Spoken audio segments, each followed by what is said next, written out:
Welcome my dear students.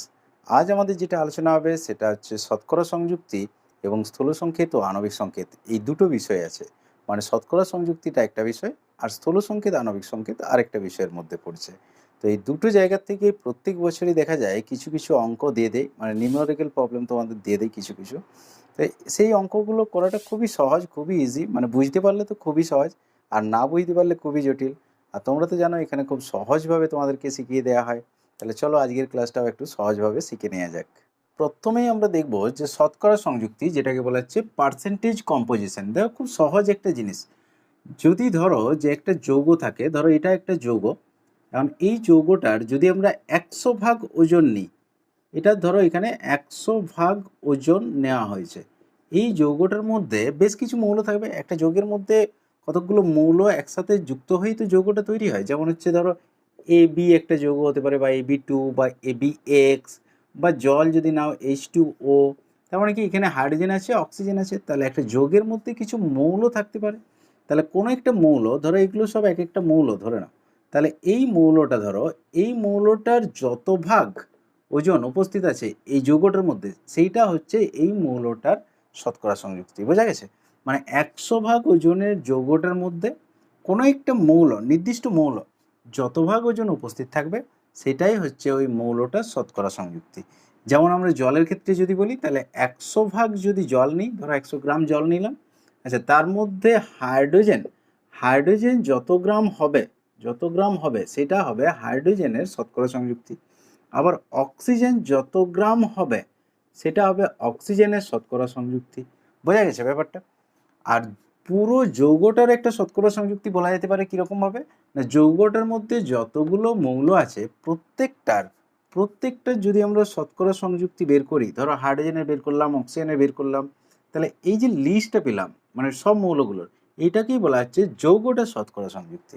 আমি আরেকবার ব্যাপারটা বলে দিচ্ছি, দেখো, যে 100 ভাগ ওজনের যৌগটার মধ্যে যত ভাগ ওজনের মৌল থাকে সেটা হচ্ছে ওই মৌলটার শতকরা সংযুক্তি।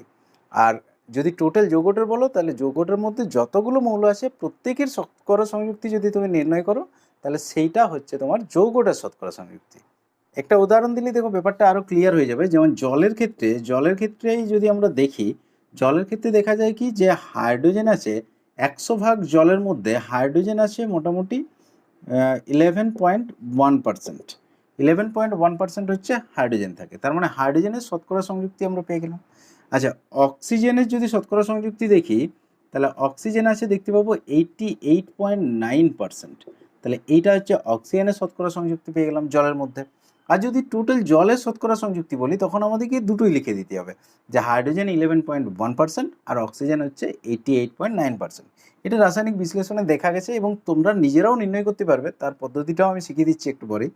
এখানে একটা উল্লেখযোগ্য বিষয় আছে যে জলের পরিমাণটা তুমি যাই নাও না কেন, ওদের মধ্যে যে মৌলগুলো রয়েছে সেই মৌলগুলোর শতকরা সংযুক্তি কিন্তু একই থাকবে। অর্থাৎ তুমি যদি 5 গ্রাম জল নাও, তার মধ্যেও হাইড্রোজেন 11.1%, অক্সিজেন 88.9% হবে। যদি তুমি 50 গ্রাম জল নাও, তার মধ্যেও পার্সেন্টেজ সেই একই আসবে, কারণ এটা তো পার্সেন্টেজ।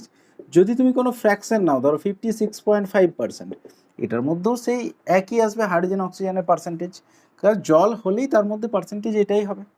উদাহরণটা দেওয়ার পর আশা করি তোমাদের অনেকটা ক্লিয়ার হয়ে গেছে শতকরা সংযুক্তি কী বটে। এরপরে আমরা দেখব যে কোনো একটা যৌগের মধ্যে যে কোনো মৌল বা মূলক যে থাকবে তার শতকরা সংযুক্তি আমরা কিভাবে বের করব। খুব সহজ একটা প্রসেস, দেখে নাও। তাহলে আমরা প্রথমে জলের উদাহরণটা দিয়েই স্টার্ট করছি। প্রথমে জলেরটা দেখি, তারপরে আরেকটা যৌগের দেখে নেব। আচ্ছা দেখো, জলের ক্ষেত্রে ধরো পার্সেন্টেজ যদি আমরা বের করতে চাই শতকরা সংযুক্তি হাইড্রোজেন এবং অক্সিজেনের যদি বের করতে চাই, তাহলে কি করতে হবে? প্রথমে পুরো যে জলের অণুটা আছে তার আণবিক ওজন নির্ণয় করতে হবে। তাহলে এখানে আমরা লিখতে পারি H2O এর আণবিক ওজন কিভাবে নির্ণয় করা হয়, না হাইড্রোজেনগুলো এক করে দুটো আছে, পারমাণবিক ওজনগুলো যোগ করে দিলেই হয়ে যাবে। আর অক্সিজেনের একটা তো 16, একটাই অক্সিজেন আছে, তাহলে টোটাল আসছে 18। এটা H2 এর আণবিক ওজন নির্ণয় আমরা অলরেডি শিখে নিয়েছি। আচ্ছা, এরপরে যার পার্সেন্টেজ তুমি বের করবে, ধরো হাইড্রোজেনের যদি শতকরা সংযুক্তি বের করো, তাহলে হাইড্রোজেনের শতকরা সংযুক্তি সমান আমরা কি করব, না হাইড্রোজেন যতগুলো আছে তার ওজনটা, অর্থাৎ একটা অণুর মধ্যে যতগুলো হাইড্রোজেন আছে তার পারমাণবিক ওজনের সমষ্টিটা নিলাম, এক করে আছে দুটো। আচ্ছা, নিচে টোটাল যে জলের অণুটা তারটা লিখলাম আণবিক ওজনটা, ইন্টু 100% যদি করে দেওয়া হয়, অর্থাৎ যে মৌলটার বা মূলকটার তুমি বের করবে তারটা উপরে লিখলে যেমনভাবে পার্সেন্টেজ করা হয়, তারটা উপরে লিখলে নিচে টোটালটা লিখলে ইন্টু 100% করে দিলে, তাহলেই এখানে চলে আসবে, দেখবে পার্সেন্টেজটা কীরকম আসবে। এটা তাহলে 2/18 আসছে, তাই তো, ইন্টু 100% আমরা বলতে পারি। যদি মুখে করতে যাই, এটা ধরো কাটাকাটি করলে 9 হবে, ক্যালকুলেটরে করলে একটা স্টেপই হয়ে যাবে তোমাদের। এরপরে দেখবে 9 দিয়ে যদি ভাগ করো, 9 কে 9, আবার 10 আসছে, 9 কে 9, 1.1111 এইভাবে চলে যাচ্ছে, তাহলে আমরা লিখতে পারি 11.1% এটা লিখে দিতে পারি। একই রকমভাবে আমরা অক্সিজেনেরও শতকরা সংযুক্তি নির্ণয় করতে পারবো। অক্সিজেনের শতকরা সংযুক্তি কীভাবে নির্ণয় করবে? দেখো এখানে তো দুটোই মৌল আছে, হাইড্রোজেন আর অক্সিজেন, তাহলে হাইড্রোজেনটা হচ্ছে 11.1%, তাহলে দুটো মৌল মিলে যে যৌগটা আছে সেটা তো 100%, তাহলে ওই 100 থেকে এটা বাদ দিয়েও করে দিতে পারো, অথবা এর সেপারেটভাবে বের করো। অক্সিজেনে কত, একটা অক্সিজেন পরমাণু আছে, তার মানে 16 ডিভাইডেড বাই টোটাল যৌগটার ইন্টু 100%। এটা যদি ক্যালকুলেট করো তাহলে দেখবে আসবে 88.8888 এইভাবে চলে যাবে, তার মানে 88.9 করে দিতে পারি আমরা, কারণ একটা 8কে যদি তুলতে চাও তাহলে তার আগেরটা 1 বাড়িয়ে দিলেই হয়ে যায়, তাহলে 88.9%। তাহলে এইভাবে তোমরা শতকরা সংযুক্তি খুব সহজেই নির্ণয় করে নিতে পারবে, মানে উপরে মৌলটা দিবে, নিচে টোটাল যৌগটা দিবে, ইন্টু 100% করে দেবে। শতকরা সংযুক্তি কিন্তু পরীক্ষাতে আসে মাঝে মধ্যে। এরপরে দেখো আরেকটা উদাহরণ আমরা নিয়ে দেখিয়ে দিচ্ছি যে কীরকমভাবে হয়। সেকেন্ড উদাহরণটা দেখো Fe2O3 নিচ্ছি, ফেরিক অক্সাইড। তাহলে ফেরিক অক্সাইডের মধ্যে শতকরা সংযুক্তি আমরা নির্ণয় করব কার, আয়রনের আর অক্সিজেনের, দুটোই তো মৌল আছে। এখানে দেখো আয়রনের পারমাণবিক ওজনটা দেওয়া আছে 55.85, 55.85। এই আয়রনের পারমাণবিক ওজনটা সাধারণত দেওয়াই থাকবে, কারণ 20 পর্যন্ত তোমরা করে রাখবে। 20-র উপরে পরমাণু ক্রমাঙ্ক যাদের, অর্থাৎ ক্যালসিয়ামের পরে যারা আছে তাদেরগুলো সাধারণত দেওয়াই থাকবে। তবু আমি আগের দিন বলেছিলাম দেখবে যে আয়রন আর কপার এই দুটো অন্তত করে রাখবে, কপার আর আয়রন এই দুটো অন্তত করে রাখবে, কারণ এগুলো বেশি পড়ে তো। তবে সাধারণত দেওয়া থাকে, যদি বাই চান্স না দেওয়া থাকে সেক্ষেত্রে করতে পারবে তোমরা। আচ্ছা ধরো এটার যদি আমরা শতকরা সংযুক্তি বের করি, Fe এর শতকরা সংযুক্তি সমান আমরা কি লিখতে পারি, যে Fe দেখো দুটো আছে, তার মানে উপরে হবে 55.85 ইন্টু 2, আর নিচের টোটালটা, তাই তো। আচ্ছা টোটালটা তুমি আগেও বের করে রাখতে পারো, কোনো অসুবিধা নেই, আগে বের করে রাখলেই সুবিধা হবে বরং। তাহলে Fe2O3 এর আণবিক ওজনটা আগে বের করে নাও। কীভাবে করবে না, Fe দেখো দুটো আছে, তাহলে 55.85 ইন্টু 2, এটাকে 56 করা যায়, অসুবিধা নেই, 56-র কাছাকাছি। আর 16 করে 3টে আছে, অক্সিজেন 3টে, তাহলে টোটাল কত আসছে দেখো তো, এটা টোটাল আসছে 159.7। যাই হোক, এটা ক্যালকুলেটরে বের করে নিতে পারবে খুব সহজেই। আচ্ছা এরপর দেখো Fe এর শতকরা সংযুক্তি আমরা বের করছি, কীভাবে করবো না, আয়রন দেখো টোটাল অণুটার মধ্যে আয়রন আছে দুটো পরমাণু, তাহলে পারমাণবিক ওজন ইন্টু 2 করে দিলাম, নিচে টোটাল যে আণবিক ওজনটা পেয়েছি টোটাল অণুটার সেটা লিখে দিলাম 159.7, আর লাস্টে 100% দিয়ে গুণ করে দিলাম, তাহলে এখানে পার্সেন্টেজ পেয়ে যাবো। ক্যালকুলেটরের মানটা করবে, যে মানটা আসবে সেটাই উত্তর হবে। এটা আসবে দেখবে 69.94%। একই রকমভাবে আমরা অক্সিজেনের শতকরা সংযুক্তি নির্ণয় করব। এখানে দেখো যেহেতু দুটোই মৌল আছে, দুটো মৌল দিয়ে টোটাল যৌগটা হয়েছে, তাহলে 100% থেকে এটা বাদ দিয়ে দিলেও চলে আসবে, কিন্তু আমরা বের করেই দেখে নিচ্ছি। তাহলে 3টে অক্সিজেন পরমাণুর জন্য 16 ইন্টু 3, আচ্ছা নিচে কত আসবে 159.7, যেটা এর ক্ষেত্রে ছিল সেই একই আসবে, মানে টোটাল যে আণবিক ওজনটা ইন্টু এটাতে করতে পারি 100%, তাই তো। 100% দিয়ে লাস্টে গুণ করে দিতে হবে, এটা তো যেটা অ্যান্সার আসবে সেটাই হবে অক্সিজেনের শতকরা সংযুক্তি। এটাতে আসছে দেখবে 30.06%। তো যাই হোক, লাস্টে তোমরা বুঝে নিতেও পারবে যে তোমাদের অঙ্কটা হলো না তার কারণ হচ্ছে দুটো মৌল দিয়ে তৈরি, তো তাহলে যতগুলো মৌল আছে সবার শতকরা সংযুক্তিগুলো যোগ করলে কিন্তু 100% পেয়ে যাবে। তাই যদি যোগফলটা 100% হয়, মানে আয়রনেরটা আর অক্সিজেনেরটা মিলে, তাহলে জানবে যে তোমার ঠিক আছে অঙ্কটা। আর যদি দেখো 100% হচ্ছে না, কম বা বেশি হচ্ছে, তার মানে নিশ্চয়ই কোথাও ভুল হয়ে গেছে। তাহলে অঙ্কটা করার পরেও এই অঙ্কগুলো তোমরা বুঝে নিতে পারবে যে অঙ্কটা ঠিক হয়েছে না ভুল হয়েছে। তারপরে তোমাদের বইগুলোতে দেখবে শতকরা সংযুক্তির বেশ কিছু অঙ্ক করে দেওয়া আছে, তাহলে ওই অঙ্কগুলো একটু দেখবে বলতে প্রথমে নিজেরা ট্রাই করবে, যদি না পারো সেক্ষেত্রে তখন উত্তরটা দেখবে, আগের থেকে উত্তরটা দেখতে যাও না, তাহলে ওগুলো প্র্যাকটিস করে নিলে প্রচুর অঙ্ক প্র্যাকটিস হয়ে যাবে। এরপর আমরা নেক্সট যে টপিক্সটাতে আসবো সেটা হচ্ছে স্থূল সংকেত ও আণবিক সংকেত। স্থূল সংকেতটাকে বলা হচ্ছে ইম্পিরিক্যাল ফর্মুলা, আর আণবিক সংকেতটা তো জানো মলিকুলার ফর্মুলা। যাই হোক, এই যে টপিক্সটা এটা কিন্তু খুবই সহজ, কিন্তু বুঝতে না পারলে খুব জটিল লাগে অনেকের, তবে বুঝতে পারলে খুবই সহজ। দেখো সহজভাবেই বুঝিয়ে দিচ্ছি তোমাদের। দেখো প্রথমেই আমরা আসবো যে স্থূল সংকেত বলতে আমরা কি বুঝি, কারণ এই জিনিসগুলো কি সেটা আগে জানতে হবে, তারপরে এদের সম্পর্কিত অঙ্কগুলো করতে পারবে। দেখো স্থূল সংকেত হচ্ছে কোনো একটা যৌগের, ধরে নাও আমরা এখানে একটা উদাহরণ দিয়ে দেখিয়ে দিচ্ছি একবারে, C6H12O6, এটা কোন যৌগটা বলো তো? সবাই জানো আশা করি, গ্লুকোজ, তাই তো? তো C6H12O6 এই একটা যৌগ উদাহরণ হিসাবে আমরা শুধু নিলাম, সংজ্ঞাটা এরপর বলছি। দেখো যে কোনো একটা যৌগের মধ্যে যে উপস্থিত পরমাণুগুলো, মানে কার্বন, হাইড্রোজেন, অক্সিজেন, এদের যে পরমাণু সংখ্যা রয়েছে, যেমন এই 6, 12 আর 6, তো এই পরমাণু সংখ্যাগুলোকে এদের যে অনুপাতটা পাচ্ছি আমরা 6:12:6, তাই তো? পরমাণু সংখ্যাগুলো যদি অনুপাত করি, এইটাকে বলছে যদি লঘিষ্ঠ আকারে প্রকাশ করো, লঘিষ্ঠ পূর্ণ সংখ্যার আকারে যদি প্রকাশ করো, মানে 6:12:6, এটা যদি ছোট করে দাও কত আসবে? 1:2:1, এটা তো আসবেই। তাহলে তখন যে আমরা সরল একটা সংকেত পাচ্ছি, সরলতম সংকেত বলতে পারি, মানে কার্বনটা 6-এর জায়গায় আমরা 1 বসাবো, আচ্ছা হাইড্রোজেনটা 12-এর জায়গায় 2 বসাবো, আর অক্সিজেনটা 6-এর জায়গায় আবার 1 বসাবো, তাহলে এই যে সংকেতটা পেলাম, এইটাকে বলা হচ্ছে স্থূল সংকেত। যে সরলতম সংকেতটা পাচ্ছি, যে ছোট সংকেতটা পাচ্ছি, দেখো এই সংকেতটার থেকে এসছে, এটার থেকে ছোট হয়ে গেছে, মানে সংখ্যাগুলো ছোট হয়ে গেছে, অনুপাতটা একই আছে। তাই সংখ্যাটা আরেকবার বলে দিচ্ছি। দেখো কোনো যৌগের মধ্যে উপস্থিত মৌলগুলির পরমাণু সংখ্যাকে লঘিষ্ঠ পূর্ণ সংখ্যার অনুপাতে প্রকাশ করলে যে সরলতম সংকেত পাওয়া যায় তাকে বলা হচ্ছে স্থূল সংকেত। বোঝা গেছে ব্যাপারটা? তার মানে আমরা বলতে পারি যে গ্লুকোজের স্থূল সংকেত হচ্ছে CH2O। এখন দেখো এই যে স্থূল সংকেতটা, এটা মজার ব্যাপার হচ্ছে, এটা আগে যে শতকরা সংযুক্তি তোমরা নির্ণয় করলে, ওই শতকরা সংযুক্তির থেকেই এই স্থূল সংকেতটা নির্ণয় করা যায় খুব সহজে। আচ্ছা, আরেকটা ব্যাপার হচ্ছে স্থূল সংকেতটা কিন্তু প্রকৃত সংকেত নয়। এটা কিন্তু দেখো গ্লুকোজের প্রকৃত সংকেত নয়, CH2O এটা গ্লুকোজের প্রকৃত সংকেত নয়। এটা শুধুমাত্র একটা সরলতম ফরম্যাট বলতে পারো, মানে অনুপাতটা শুধুমাত্র প্রকাশ করছে এটার সাহায্যে। তবে আবার কিছু কিছু যৌগের ক্ষেত্রে প্রকৃত সংকেত স্থূল সংকেত একইও হতে পারে। যেমন হচ্ছে ধরো H2O, এটাকে আর কি ছোট করবে, 2:1ই তো আছে, তাহলে এটাকে ছোট করলেও সেই H2O থাকবে, স্থূল সংকেত করলো, তাহলে স্থূল সংকেত আণবিক সংকেত একই। বা তোমার ধরো ফর্মালডিহাইড, HCHO, এটা হচ্ছে ফর্মালডিহাইড, আমরা জানি HCHO, তাহলে একে যদি সংকেত আকারে লেখো তাহলে CH2O, তাই তো? কার্বন একটা, হাইড্রোজেন দুটো, আর অক্সিজেন একটা, তাহলে এটা 1:2:1 আছে, তাহলে এটাকে যদি ছোট করো তাহলে সেই একই আসবে 1:2:1, তার মানে এটা এর স্থূল সংকেত হবে। তাহলে দেখো স্থূল সংকেত আর যেটা প্রকৃত সংকেত একই আসছে। তাহলে কিছু কিছু যৌগের ক্ষেত্রে স্থূল সংকেত আর আণবিক সংকেত যেটা সেটা একই হবে, কিন্তু সবার ক্ষেত্রে কিন্তু একই নাও হতে পারে। যেমন হচ্ছে গ্লুকোজের ক্ষেত্রে দেখো যেটা আণবিক সংকেত আর স্থূল সংকেতের মধ্যে পার্থক্য আছে। তাহলে স্থূল সংকেতটা কোনো যৌগের প্রকৃত সংকেত হতেও পারে, না হতেও পারে, বেশিরভাগ ক্ষেত্রেই হয় না। আশা করি স্থূল সংকেতটা কী জিনিস সেটা বুঝতে পেরেছো। মানে এটা হচ্ছে একটু সরলতম ফরম্যাট, মানে অনুপাতটাকে সব থেকে লঘিষ্ঠ করে নিলে যেটা পাচ্ছি সেই সংকেতটাকে বলা হচ্ছে স্থূল সংকেত। তাহলে আমরা আণবিক সংকেত কাকে বলবো?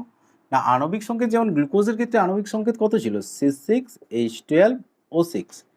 তাহলে যে সংকেতের সাহায্যে আমরা বলতে পারি যে একটা অণুর মধ্যে, যৌগের একটা অণুর মধ্যে পরমাণুগুলোর সঠিক সংখ্যা জানা যায়, তাকে বলা হচ্ছে আণবিক সংকেত। আরেকবার বলে দিচ্ছি, দেখো যে সংকেতের সাহায্যে কোনো যৌগের মধ্যে একটা অণুতে সঠিক পরমাণু সংখ্যাটা জানা যায় সেটা বলা হচ্ছে আণবিক সংকেত। দেখো 6, 12 আর 6, এটা হচ্ছে একটা অণুতে কার্বন, হাইড্রোজেন আর অক্সিজেন পরমাণুর সঠিক সংখ্যা। এই সংকেতটার সাহায্যে সঠিক সংখ্যাটা তুমি পাচ্ছ, এই জন্য এটাকে আণবিক সংকেত বলছি। আর যেটা লঘিষ্ঠ আকারে ছিল সেটা হচ্ছে স্থূল সংকেত। তার মানে এখানে আমরা বলতে পারি যেটা আণবিক সংকেত সেটা হচ্ছে যৌগটার প্রকৃত সংকেত। স্থূল সংকেতটা কিন্তু প্রকৃত সংকেত ছিল না, কিন্তু আণবিক সংকেতটা হচ্ছে যৌগের প্রকৃত সংকেত, কারণ এর সাহায্যে প্রকৃত পরমাণুর সংখ্যাটা জানা যাচ্ছে, যৌগের মধ্যে যে পরমাণুগুলো আছে তাদের সংখ্যাটা প্রকৃতভাবে জানা যাচ্ছে। এখান থেকে আমরা একটা সহজ জিনিস বের করে নিতে পারবো, সেটা হচ্ছে এদের মধ্যে সম্পর্ক, অর্থাৎ স্থূল সংকেত আর আণবিক সংকেতের মধ্যে সম্পর্কটা কি। দেখো গ্লুকোজের ক্ষেত্রে যেটা আমরা আণবিক সংকেত পেয়েছিলাম সেটা হচ্ছে C6H12O6, আর যেটা স্থূল সংকেত পেয়েছিলাম একটু আগেই সেটা হচ্ছে CH2O।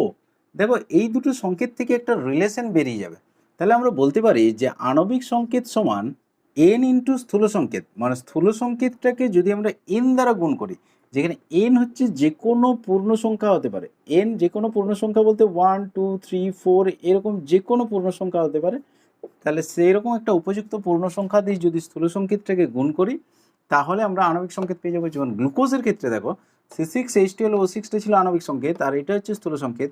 তাহলে স্থূল সংকেতটাকে যদি আমরা 6 দিয়ে গুণ করে দিই তাহলে আণবিক সংকেতটা পেয়ে যাবো। একটু লক্ষ্য করে দেখো, CH2O এটাকে যদি হোল 6 করে দিই আমরা, মানে 6 দিয়ে গুণ করে দিচ্ছি, তাহলে কত আসবে? C6H12O6। তার মানে এক্ষেত্রে এন এর মান কত হলো? 6 হলো। ব্যাপারটা বোঝা গেছে? যদি আমরা আণবিক সংকেতকে এই স্থূল সংকেতকে এন দ্বারা গুণ করি তাহলে আণবিক সংকেত পেয়ে যাব, বা এটা বলতে পারি স্থূল সংকেত যেটা হবে তার হোল এন, এটা করে দিলেই আমরা আণবিক সংকেতটা কিন্তু পেয়ে যাব। তার মানে স্থূল সংকেতের কোনো গুণিতক হবে, সরল গুণিতক হবে আণবিক সংকেতটা। এখন যে সমস্ত যৌগগুলোর ক্ষেত্রে এই এন এর মানটা 1 হবে, যদি এন এর মান 1 হয় তাহলে আণবিক সংকেত আর স্থূল সংকেত একই হয়ে যাবে, এটা তো বোঝাই যাচ্ছে। তখন আণবিক সংকেত সমান স্থূল সংকেত হয়ে যাবে। যেমন হচ্ছে আমাদের একটু আগেই দেখেছিলাম যে ফর্মালডিহাইড যেটা HCHO এর সংকেত হিসাবে যদি আমরা লিখি তাহলে সেটা কীরকম আসছে? CH2O, তাই তো? এর যদি আণবিক সংকেত দেখো তাহলে এটা, যদি স্থূল সংকেত দেখো তাহলেও এটা। তার মানে এর ক্ষেত্রে কী হয়? এন এর মানটা হবে 1 অবশ্যই। তাহলে কী হবে? স্থূল সংকেত আণবিক সংকেত একই হয়ে যাচ্ছে। আর গ্লুকোজের ক্ষেত্রে এন এর মান হচ্ছে 6, সেই জন্য স্থূল সংকেত আর আণবিক সংকেত আলাদা আসছে, মানে স্থূল সংকেতের 6 গুণ হচ্ছে আণবিক সংকেতটা। দেখো এটা থেকে হলো আণবিক সংকেত আর স্থূল সংকেতের মধ্যে সম্পর্ক, মানে স্থূল সংকেতকে এন দ্বারা গুণ করলে আণবিক সংকেত পেয়ে যাচ্ছে। এরপর এগুলোকে সংকেত না রেখে যদি আমরা ওজনে নিয়ে চলে আসি তাহলে আণবিক সংকেত যেটা থাকবে, যেমন গ্লুকোজের ক্ষেত্রে এটা হচ্ছে আণবিক সংকেত, এর যদি আমরা আণবিক ওজন বের করি, মানে এর যদি ওজন বের করি সেটাকে আমরা কি বলছি? আণবিক ওজন। একই রকমভাবে স্থূল সংকেত থেকে যখন আমরা ওজন বের করব, তার মানে এটা হচ্ছে গ্লুকোজের স্থূল সংকেত, এর পরমাণুগুলোর পারমাণবিক ওজনের যদি সমষ্টি নিই তাহলে যে ওজনটা আসবে সেটাকে আমরা বলবো স্থূল সংকেত ওজন। তাহলে রিলেশনটা সেই একই থাকবে, যে আণবিক ওজন সমান এন ইন্টু স্থূল সংকেত ওজন। দেখো এখানে বারবার এই যে স্থূল সংকেত বলছি, এখানে স্থূল বলতে মোটা নয় কিন্তু, মানে তোমাদের মনে হবে স্থূল মানে মোটা, কিন্তু দেখো স্থূল সংকেতটার থেকে আণবিক সংকেতটা বড় হচ্ছে, মানে হয় স্থূল সংকেতের সমান হবে আণবিক সংকেতটা, অথবা স্থূল সংকেতের থেকে আণবিক সংকেতটা বড় আসবে। তার মানে এটা স্থূল বলতে মোটা বোঝায়নি, কিন্তু মোটা হলে তো এই বড় হতো। আচ্ছা এখানে তাহলে মানেটা কি? এখানে মানে হচ্ছে ইম্পিরিক্যাল। ইম্পিরিক্যাল মানে ইমপারফেক্ট বলতে পারো, একটা রাফ সংকেত বের করা হচ্ছে, মানে যেটা পুরোপুরি সঠিক নয়, এই অর্থে এখানে স্থূলটা ব্যবহার করা হয়েছে।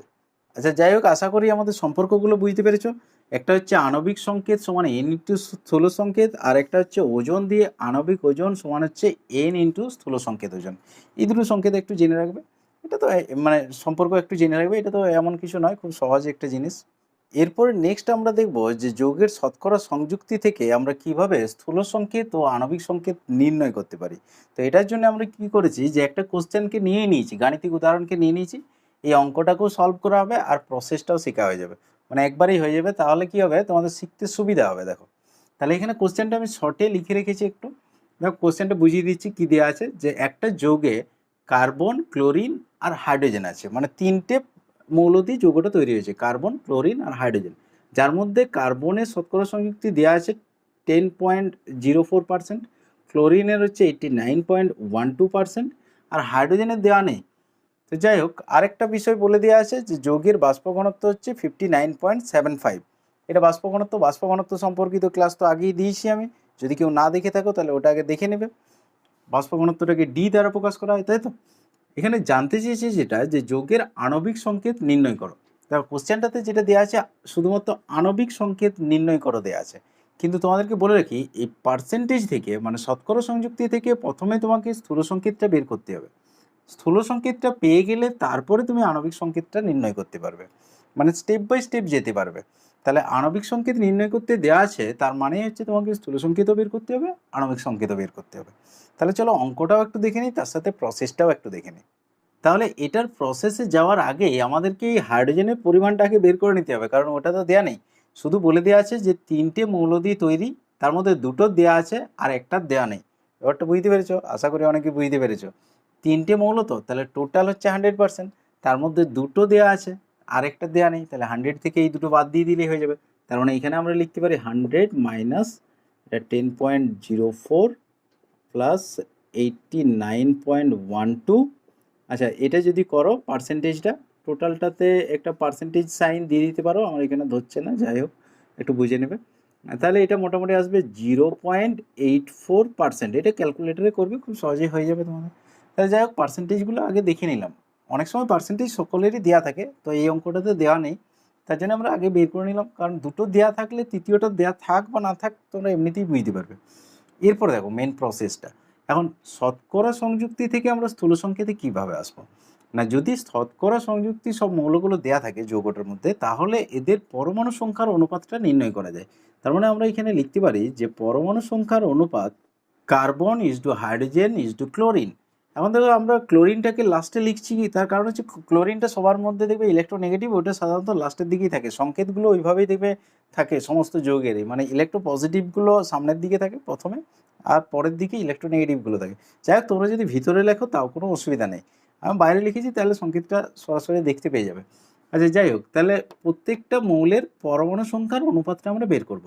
তাহলে কার্বনের পরমাণু কতগুলো আছে, হাইড্রোজেনের কতগুলো আছে, ক্লোরিনের কতগুলো আছে, তাদের অনুপাতটা কী হবে, অনুপাতটা আমরা পেয়ে যাবো। দেখো এদের যে পার্সেন্টেজগুলো আছে প্রত্যেকের, তাহলে কার্বনের যেটা পার্সেন্টেজ 10.04, এটাকে যদি আমরা কার্বনের পারমাণবিক ওজন দিয়ে ভাগ করে দিই, কার্বনের পারমাণবিক ওজন কত 12, আমরা জানি অলরেডি 12।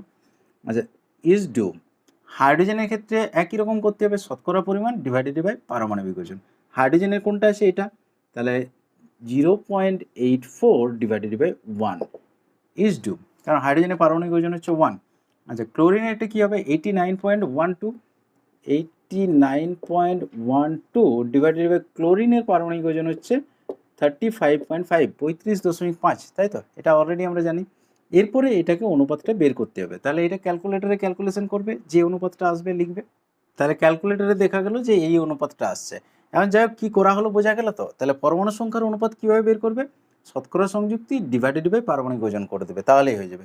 কেন এরকম করলে আসছে সেটা দেখবে তোমাদের বইয়ে দেওয়া আছে, ওটার জন্য একটা আলাদা ক্যালকুলেশন হয়, ওটা দরকার নেই তোমাদের, যে কারণে আমি আর দেখাচ্ছি না। যদি কারো খুব ইন্টারেস্ট লাগে যে কেন এরকমটা করলে আসছে, তাহলে বইয়েরটা একটু দেখে নিতে পারো, কোনো অসুবিধা নেই। তো যাই হোক, এখানে আমরা একটা অনুপাত পেয়ে গেলাম। এখানে লক্ষ্য করে দেখো যে পরমাণু সংখ্যার যে অনুপাতটা আমরা পেয়েছি সেগুলো সব ফ্র্যাকশনে চলে এসছে, ভগ্নাংশ চলে এসছে। কিন্তু পরমাণু সংখ্যা কি ভগ্নাংশে থাকতে পারে, এটা তো সম্ভব নয়, কারণ পরমাণু সংখ্যা সবসময় পূর্ণ সংখ্যায় থাকবে। তাহলে এই ভগ্নাংশটাকে আমাদেরকে পূর্ণ সংখ্যায় নিয়ে আসতে হবে, এটা এর একটা স্টেজ বলতে পারো। তা পূর্ণ সংখ্যায় নিয়ে আসার একটা রুল আছে, সহজ রুল আছে, ওটা করলেই খুব সহজে চলে আসবে। সেটা হচ্ছে এদের মধ্যে দেখো যে 3টে টার্ম আছে, এই 3টে টার্মের মধ্যে যেটা সবচেয়ে ছোট, সেই ছোট টার্মটা দিয়ে সবাইকে ভাগ করে দাও। তাহলে এটার মধ্যে দেখো 0.836 দিয়ে যদি আমরা সবাইকে ভাগ করে দিই, এটার মানেই 0.84, কাছাকাছিই চলে এসছে, তার মানে এটা 1.00 সামথিং পাবে। তো যাই হোক, সেটাকে যদি নিকটতম চলে আসে পূর্ণ সংখ্যা, তাহলে নিকটতম পূর্ণ সংখ্যাটাই ধরতে হবে। তাহলে এটা 1 আসবে দেখবে, এটাও 1 আসবে দেখবে, আর এটা দেখবে 3-এর কাছাকাছি আসবে।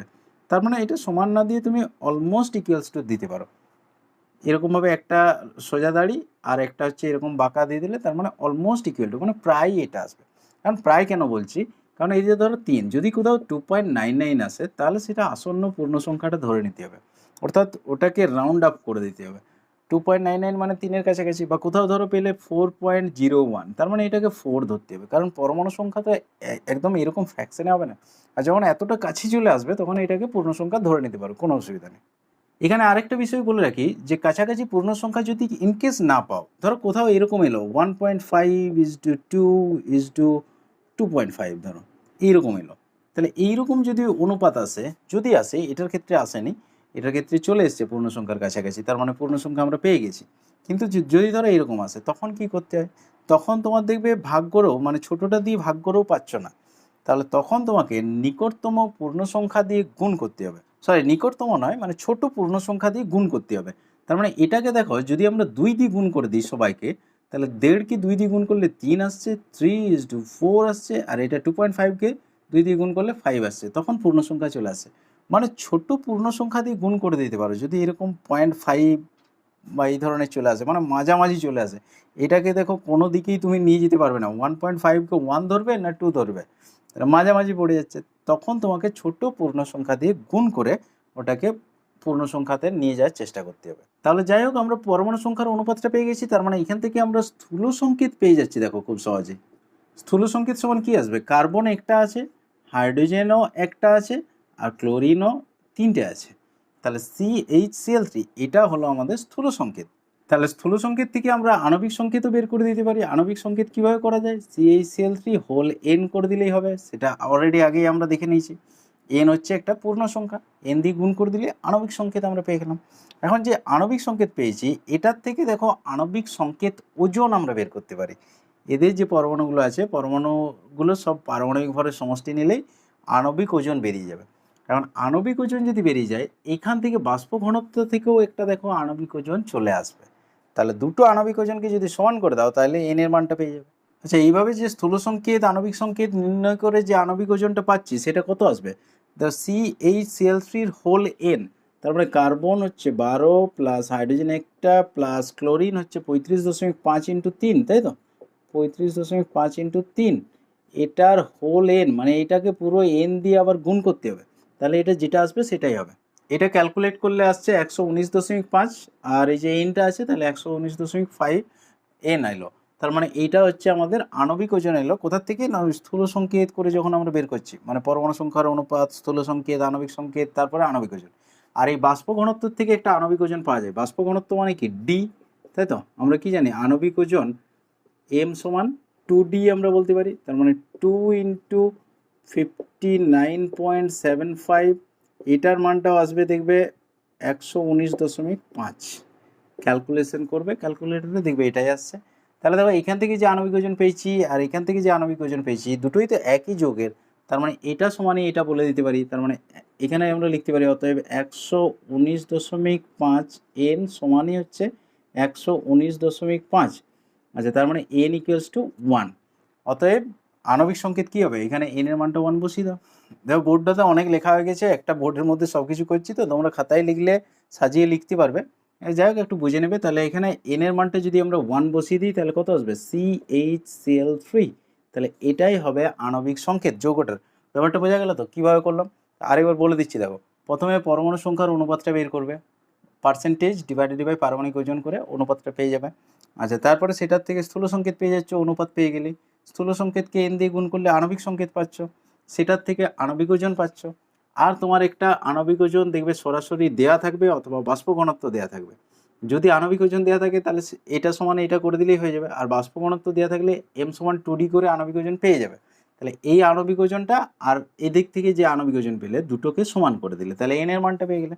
এবারে n এর মান দিয়ে গুণ করে দিলে আণবিক সংকেত পেয়ে যাবে। কোনো কোনো অঙ্কে n এর কোনো মান পেতেও পারো, 2, 3 কিছু একটা মান পেতেও পারো, তখন আণবিক সংকেতটা এই স্থূল সংকেতের মতো একই হবে না। এটার ক্ষেত্রে যেমন দুটোই একই চলে এলো, স্থূল সংকেত আণবিক সংকেত একই এসছে। আচ্ছা, এই যৌগটা কী বটে চিনতে পারছো? CHCl3। এটা হচ্ছে ক্লোরোফর্ম। ক্লোরোফর্ম কোথায় ব্যবহার হয়? অজ্ঞান করতে, তাই তো? এখন আর খুব একটা ক্লোরোফর্ম ইউজ করা হয় না, কারণ ক্লোরোফর্মে অনেক সময় খুব বেশি অজ্ঞান হয়ে যেতে পারে, মানে জ্ঞান ফিরতে দেরি হতে পারে, সেই জন্য ক্লোরোফর্ম খুব বেশি ইউজ করা হয় না। যাই হোক, এটার ব্যবহার তোমরা জানো অলরেডি। দেখো তোমাদের ক্লাস 11-এর যে প্রথম চ্যাপ্টারটা এটা প্রায় শেষ হয়ে এলো। নেক্সট দিন তোমাদের পুরো শেষ হয়ে যাবে, আর নেক্সট দিনে তোমাদেরকে আমি মডেল কোশ্চেন দিয়ে দেবো। মডেল কোশ্চেন সম্পর্কিত আশা করি ধারণা আছে তোমাদের। যাই হোক, নেক্সট দিনে ওইটা বলে দেবো, ওটা তখন ডাউনলোড করে নেবে, ওই কোশ্চেনগুলো ভালো করে নেবে, 100% প্রায় কমন পেয়ে যাবে। যাই হোক, আজকের ক্লাসটা তোমাদের কেমন লাগলো সেটা একটু কমেন্ট করে বলবে, জটিল লাগলো না সহজ লাগলো। আর আজ তাহলে এই পর্যন্তই থাক, দেখা হচ্ছে নেক্সট ভিডিওতে।